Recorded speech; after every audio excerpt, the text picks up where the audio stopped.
Hi everyone, and welcome to Storytime at Cameron Park Zoo. My name is Miss Sarah, and I'm so glad you're joining us this week for Storytime.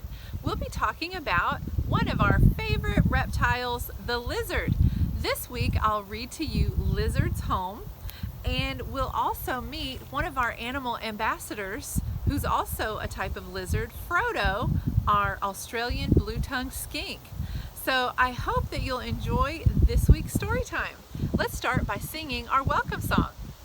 We're going to the zoo, zoo, zoo. How about you, you, you can come too, too, too. We're going to the zoo, zoo, zoo. Let's begin by reading our Storytime book of the week. The Storytime book for this week is Lizard's Home by George Shannon. This is a scholastic book, and we've been given permission to share it with you. Do you have a favorite spot? Maybe a comfy chair or a place on the couch? Have you ever left that spot and come back to find that someone else is sitting in your favorite spot? Well, that's a lot like what happens to Lizard in Lizard's Home. He comes home to find that Snake has moved in. So let's see what happens in Lizard's home. Lizard sang as he walked toward home after playing all day with Toad. Zoli, zoli, zoli, zoli, zoli, zoli, rock is my home, rock is my home, zoli, zoli, zoli. A few more feet and he'd curl up snug on his rock to sleep. But when Lizard got home, Snake was sound asleep on his rock. Hello? Lizard cleared his throat. I'm afraid you've made a mistake. Everybody knows this rock is my home. Said Snake, I don't make mistakes. I found it. I'll keep it. It suits me fine. Lizard ran to ask Toad for help. Not me, Toad gulped. She could swallow us whole. That night, Lizard sat at a distance, watching Snake snore. It had been Lizard's rock since the day he hatched. Now he didn't have a place to go. As the locusts chirped, Lizard sang a wish song to help him fall asleep. Twink a little, blink a little, high up in the sky a little, rock a little, hope and Snake will go. When Lizard woke the next morning, Snake was gone. Lizard ran to tell Toad that his wish had come true. But when he got home, Snake was sitting on his rock again. Lizard took a deep breath. Perhaps, he said, you've mistaken my rock for another one. Everybody knows this rock is my home. Said Snake, I don't make mistakes. I found it, I'll keep it. It suits me fine. Snake hissed again, and Lizard ran to hide. As the stars came out, Snake began to snore. But Lizard was determined not to fall asleep. He'd reclaim his rock as soon as Snake left to eat. To stay awake, he sang his wish song fast. Twink a little, blink a little, high up in the sky a little, rock a little, hope, and Snake will go. He sang faster, then slower. Then he sang and danced. But by the middle of the night, he was snoring too.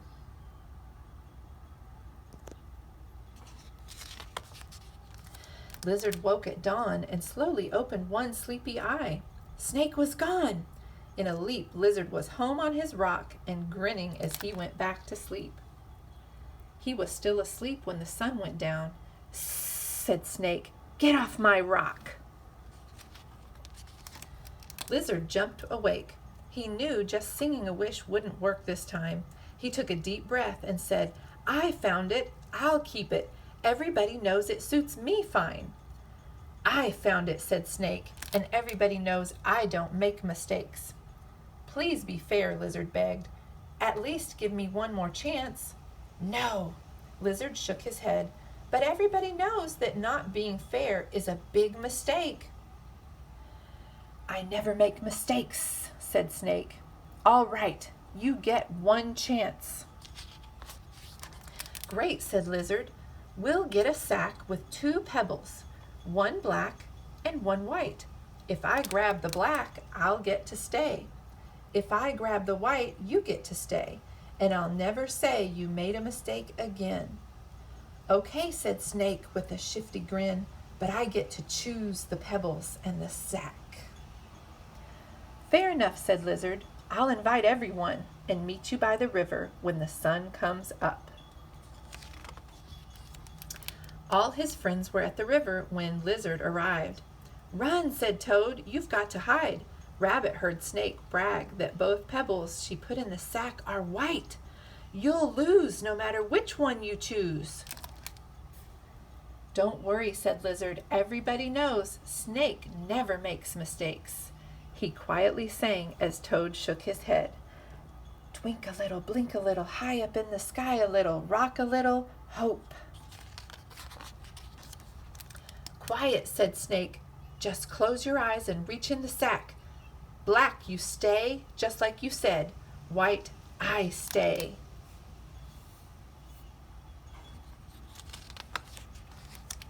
Lizard slowly put his foot in the sack, felt both pebbles, took one and yanked it out. But before anyone could see if it was black or white, the pebble slipped loose and sank in the river with a splash. Snake laughed. Ha ha, there's no way to prove what pebble you grabbed. You lost your chance. No, I didn't, said Lizard with a snake-sized grin. There's still one pebble in the sack. If it's black, then mine was white, and you get the rock. If it's white, then mine was black, and I get the rock. Snake stammered. But you can't be sure. Of course we can, said Lizard. Everybody knows you don't make mistakes. I'm sure you fixed the sack and pebbles just right. Snake slowly turned the sack upside down. A white pebble fell out. Proof, yelled Toad. Lizards had to be the black. Proof, Lizard grinned. Rock is my home. Everyone cheered.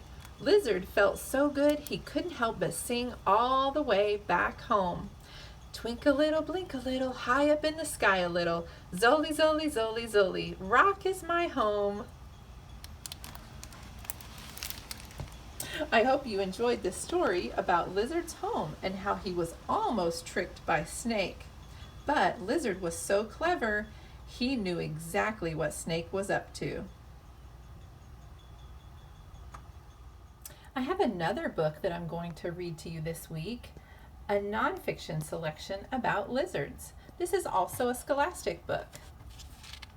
This book is nonfiction, so it's full of information. Lizards are most active when the temperature is warm. They need to be warm because they can't make their own body heat.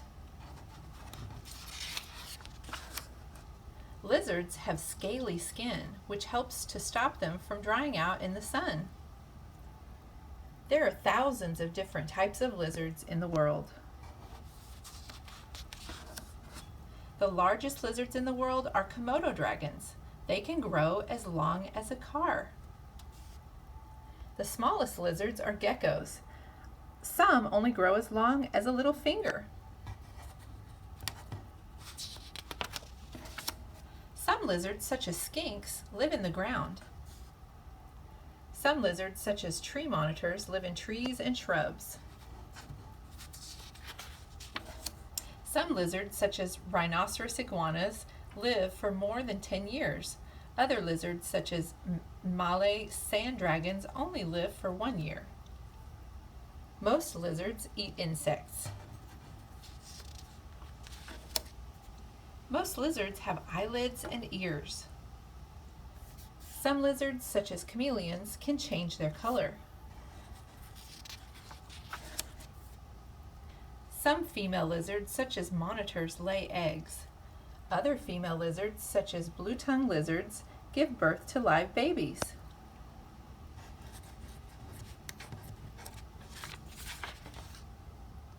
As lizards get bigger, their skin becomes too small and they grow a new skin. The old skin splits and peels away in pieces.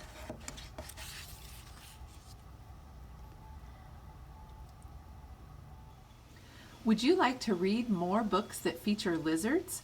Here are some titles that you can find at our local libraries. Komodo.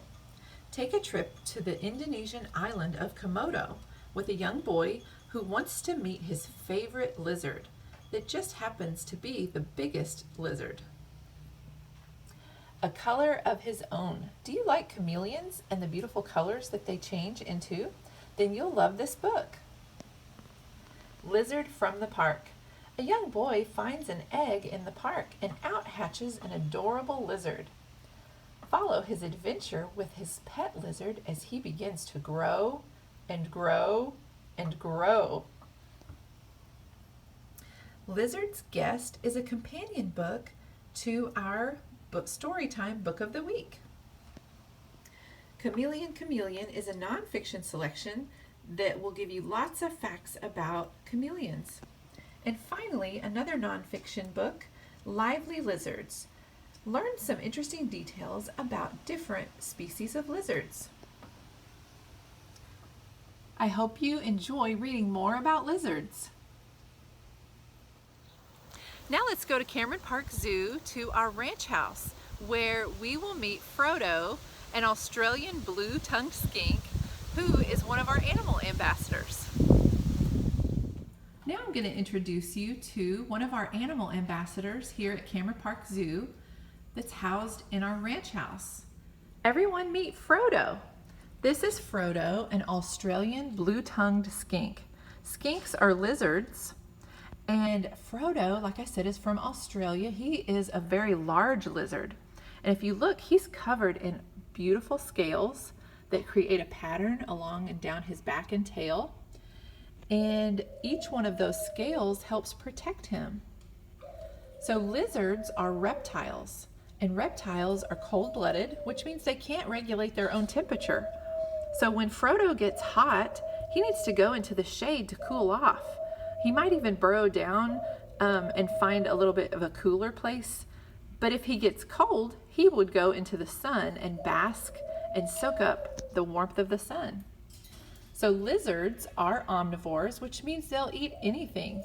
They'll eat plants and other small reptiles and mammals, anything that he could catch, and insects as well. So one thing that's very special about Frodo and blue-tongued skinks is their blue tongue. So let me see if Frodo will show off his blue tongue for us today. You gonna show us? Yeah, isn't that a beautiful blue? So in the wild, it's believed that his blue tongue might be a warning for predators that he could be dangerous, because bright colors in nature sometimes mean toxic or poisonous or venomous, but it could also be an attraction to the insects that he likes to eat because of that bright blue color. Here at the ranch house, Frodo eats a great diet of this salad, mixed vegetables and chopped up vegetables. Sometimes he sleeps on that rock or underneath that rock, and there's this water. So Frodo likes to come out on programs that we do with our Zoomobile. We go to schools and other places, and we also have animal presentations here at the ranch house.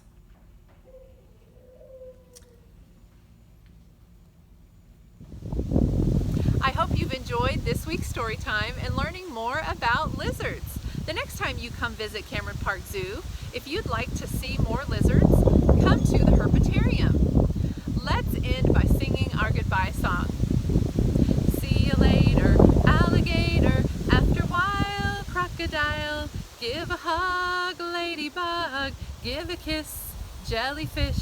See you soon, big baboon, out the door, dinosaur. Take care, polar bear, wave goodbye, butterfly. I hope to see you again soon, everyone. Take care.